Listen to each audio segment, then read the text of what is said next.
জাতীয় ঐক্য যদি আমরা আবার নিয়ে বেশি বাড়াবাড়ি করি, আমার মাঝে মাঝে ভয় হয় আবার না আমরা বাকশাল করছি। আমরা যদি গণতন্ত্রে বিশ্বাস করি, তাহলে কিন্তু সেই গণতন্ত্রকে কার্যকর করার জন্য আমার জানা মতে একটি মাত্র পন্থা রয়েছে। সেই পন্থাটি কিন্তু হচ্ছে একটি সুষ্ঠু নিরপেক্ষ নির্বাচন।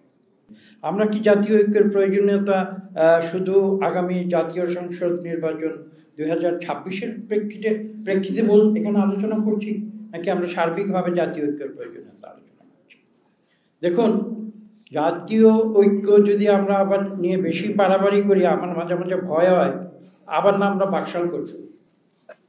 বাকশাল তো তাই বলা হয়েছিল। এবং দেখুন, আমি যখন এই প্রশ্নগুলি করি তখন আমাকে কিন্তু অত্যন্ত যৌক্তিকভাবে উত্তর দেওয়া হয়, না না, আমরা তো সব কিছুতে ঐক্যমতের কথা বলছি না, আমরা মৌলিক বিষয় ঐক্য। আমার প্রশ্ন হচ্ছে, মৌলিক বিষয় কি?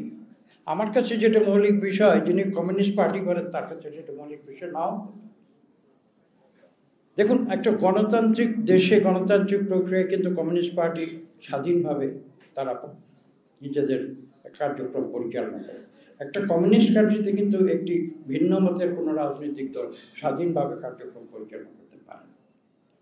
কাজে ঐক্যমতের বিষয়টি নিয়ে আমরা যখন কথা বলি, আমি বিশ্বাস করি যে আমাদের অত্যন্ত সতর্কভাবে বিষয়টি আলোচনা করতে হবে। ঐক্যমত কারো উপরে চাপিয়ে দেওয়াটা, এটা আমি কোনোভাবেই যুক্তিসঙ্গত মনে করি না। আবার অন্যদিকে যাদের ঐক্যমত নেই, তারাও যে একেবারে বিদ্রোহী হয়ে যাবেন, এটাও কোনো আমি যুক্তিসঙ্গত কথা মনে করি না। এবং আমি সবশেষে এই কথাটি বলবো, আমি বেশি সময় নেব না, কারণ অনেক কিছু আলোচনা হয়েছে। আমি বিশ্বাস করি যে এখানে অনেক কথা বলার সুযোগ নেই। আগামী একটি নির্বাচন, আমরা যদি গণতন্ত্রে বিশ্বাস করি, তাহলে কিন্তু সেই গণতন্ত্রকে কার্যকর করার জন্য আমার জানা মতে একটি মাত্র পন্থা রয়েছে। সেই পন্থাটি কিন্তু হচ্ছে একটি সুষ্ঠু নিরপেক্ষ নির্বাচন।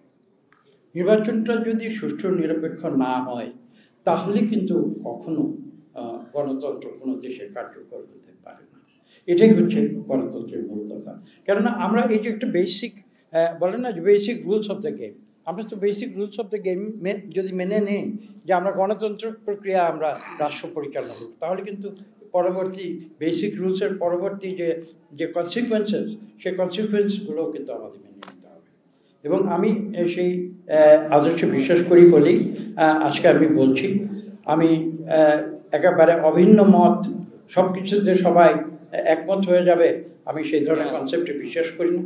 মানুষের কথা বলার স্বাধীনতা থাকতে হবে, and we must agree to disagree. এটাই হচ্ছে গণতন্ত্রের মূল কথা। সবাইকে ধন্যবাদ। Yes, that is the point. Thank you, sir.